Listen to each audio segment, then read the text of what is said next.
Buenas, soy Enrique Alcaraz Vera y vamos a ver una presentación del módulo 5 sobre el tratamiento farmacológico en el dolor crónico no oncológico. Los conceptos expuestos en estas diapositivas los podéis ampliar en el texto del módulo 5. Como se ha hablado en módulos anteriores, el tratamiento farmacológico forma parte del plan multidimensional del tratamiento del dolor. El objetivo del tratamiento farmacológico es controlar la sintomatología del dolor, mejorar la funcionalidad y, por tanto, mejorar la calidad de vida del paciente. Cuando decidimos instaurar un tratamiento analgésico, debemos tener presente unas premisas. El tratamiento debe de ser individual, adaptado al tipo de dolor y su intensidad. Hay que tener en cuenta la comorbilidad del paciente para disminuir en lo posible los riesgos cardiovascular, gastrointestinal, hepático, renal, disminuyendo las interacciones y aumentando la seguridad del paciente. Hay que conocer y valorar el consumo previo de fármacos para el dolor y su respuesta analgésica. El tratamiento debe ser pautado y se modificará según la respuesta analgésica. Se debe tener en cuenta las preferencias del paciente y adecuarlo a sus expectativas.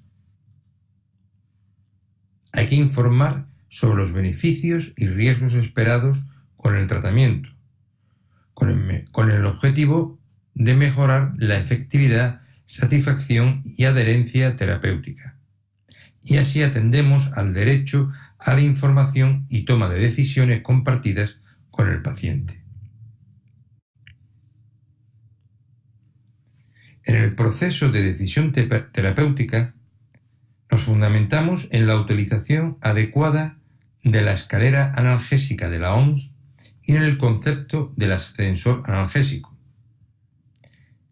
En la escalera analgésica se va pasando de escalón en escalón y añadiendo fármacos según va aumentando el grado de dolor. No se pasa de escalón hasta agotar el anterior. Y en el concepto de ascensor analgésico se instaura el tratamiento en función de la intensidad del dolor sin tener que pasar por un escalón previo.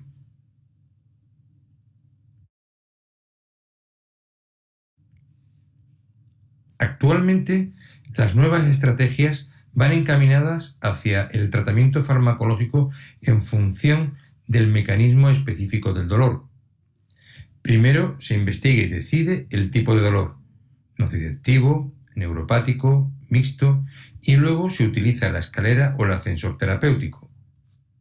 Estas nuevas estrategias instan a que pasemos del tratamiento del síntoma a elegir el tratamiento en función del mecanismo específico del dolor.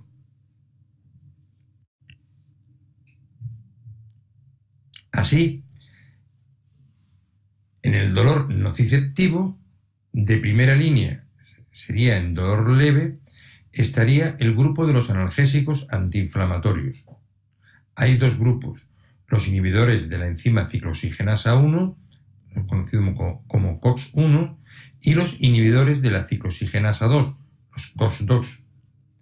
Los de mayor uso en atención primaria son el piroxicam, el acetilsalicílico, la indometacina, el ibuprofeno, el paracetamol, diclofenaco y naproxeno. Y dentro de los COX-2, el meloxicam, celecoxib y etoricoxib. Como segunda línea de tratamiento, ya en un dolor moderado, están los opioides menores, el tramadol y la codeína, y sus asociaciones con paracetamol y AINES.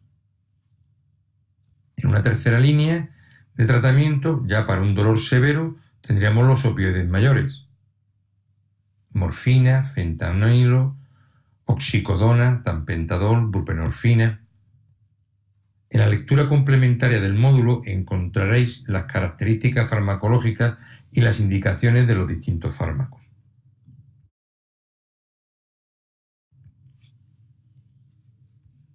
En el dolor neuropático, de primera línea tendríamos los fármacos utilizados se denominan coadyuvantes, ya que no se pueden considerar analgésicos propiamente dichos, puesto que su principal indicación terapéutica es otra.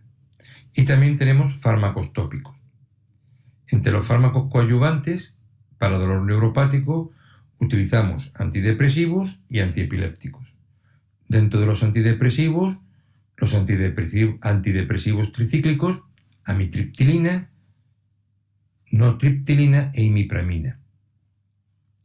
Y los inhibidores de la recaptación de serotonina y noradrenalina, venlafaxina y duloxetina.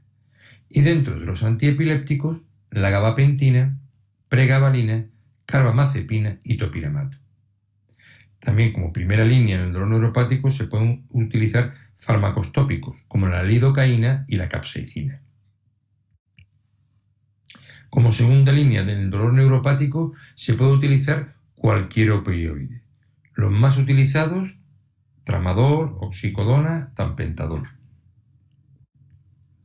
Y en el dolor mixto, nociceptivo y neuropático con dos componentes, se siguen ambos esquemas de tratamiento, añadiendo desde el principio tratamiento específico para el componente neuropático.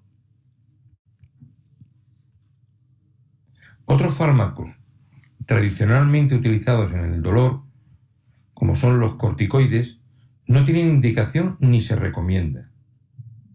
Se podrían indicar de forma individualizada en situaciones agudas de compresión neurológica. También las benzodiazepinas y miorrelajantes. Estos no han demostrado su eficacia y además en ancianos pueden llegar a ser un riesgo adicional, al igual que el tratamiento con opioides potentes. En algunas ocasiones pueden tener una utilidad puntual la benzodiazepina, pero por tiempo muy corto, no más de 7 días.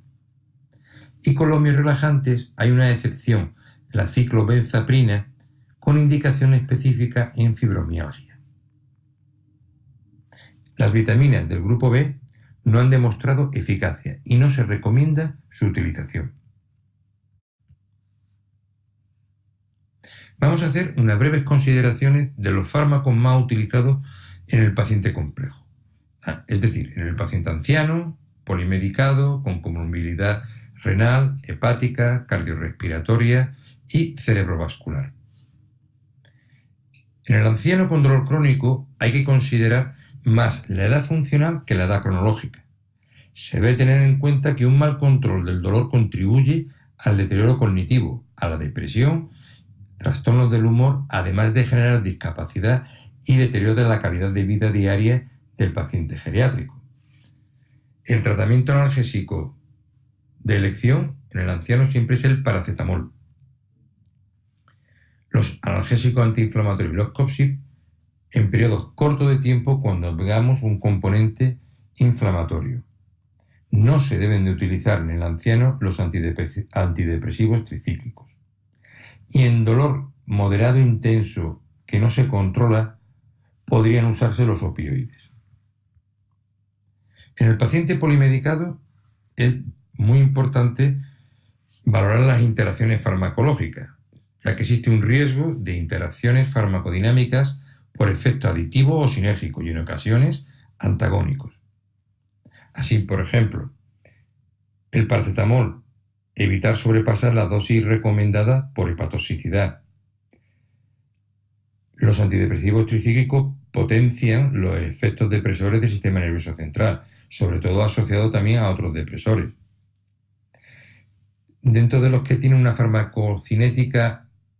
una interacción farmacocinética baja, tendríamos la gabapentina y la pregabalina, se podrían utilizar. La morfina también es de riesgo bajo de interacción, aunque puede potenciar también los efectos sobre el sistema nervioso central de otro fármaco. Y el tapentadol, por su mecanismo de glucourinización, presenta menor riesgo de interacciones. En los casos de insuficiencia renal, hay que tener precaución cuando utilicemos los antiinflamatorios en paciente con un estadio 3 de insuficiencia renal crónica. En pacientes con comorbilidad renal y cardiovascular no se recomiendan los antiinflamatorios. Y en estadio de insuficiencia renal crónica, estadio 4 y 5, están contraindicados. Los antidepresivos tricíclicos, aunque se metabolizan vía hepática, sus metabolitos lo hacen por vía renal, por lo que se recomienda dosis bajas al inicio. Los antiepilépticos requieren un ajuste de dosis en los pacientes con insuficiencia renal. Los opioides, la mayoría, la morfina, la oxicodona, el tramadol, se eliminan por vía renal y entonces requieren ajuste de dosis. De los que tienen mejor perfil en insuficiencia renal serían el fentanilo, la buprenorfina y el tampentadol. En el caso de la duloxetina, no precisa ajuste de dosis siempre y cuando el filtrado glomerular esté por encima de 30.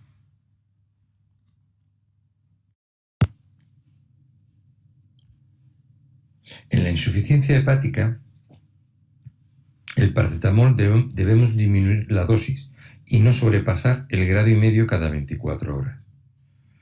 Los antiinflamatorios no esteroideos, la hepatotoxicidad grave por AINE es rara. No está recomendado el uso en pacientes con cirrosis hepática y en caso de necesidad de usar un antiinflamatorio habría que usar un COPSIPS. El AINE de mayor riesgo de hepatotoxicidad es el diclofenaco. Los opioides son los que producen mayor deterioro de la función hepática. Por lo tanto, el tramadol en formulación normal se recomienda disminuir a dosis de 50 miligramos cada 12 horas y evitar las formulaciones retardadas. En el caso de utilizar morfina, se recomienda disminuir las dosis habituales, ya que el aclaramiento de la morfina puede reducir hasta un 25% o más en los casos de insuficiencia hepática y además puede precipitar la encefalopatía hepática. Con la oxicodona se recomienda iniciar con 1/3 o medio de la dosis habitual e ir subiendo cuidadosamente la dosis. Es conveniente también alargar el intervalo de administración. La gabapentina y pregabalina no requieren ajuste de dosis, la duloxetina no se recomienda, hay que intentar evitar su uso y en este caso hay que tener cuidado con los tratamientos tópicos. Se debe evitar el uso de parches de lidocaína, sobre todo cuando la insuficiencia hepática es importante, por el posible aumento de las concentraciones plasmáticas. En el caso de la capsaicina en crema o en parche, no requiere ajuste en estos pacientes. En la enfermedad cardiorrespiratoria hay que hacer una valoración de riesgo-beneficio a la hora de utilizar los AINES y los COPSIPS. Están contraindicados en la fase aguda de enfermedad cardiovascular y en anticoagulados la recomendación es evitarlos. Los antidepresivos tricíclicos se han asociado a un incremento del riesgo de eventos cardiovasculares y están contraindicados en el infarto agudo de miocardio reciente.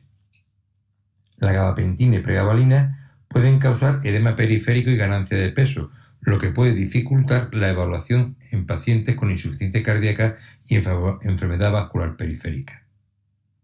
Los opioides, en especial en ancianos, se deben usar con precaución. En este sentido, el tramadol podría ser la opción más segura entre los opioides por un menor potencial de depresión respiratoria.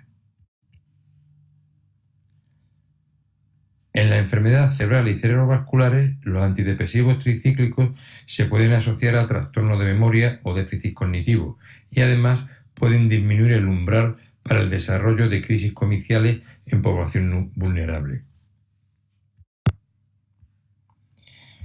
Y ya para finalizar, en el dolor crónico no oncológico, el proceso asistencial integrado de la Consejería de Salud de Andalucía propone un seguimiento del tratamiento farmacológico que se debe de hacer al mes, a los 3 meses y a los 6 meses de iniciar el tratamiento. En este diapositivas tenéis resumidos los 3 controles.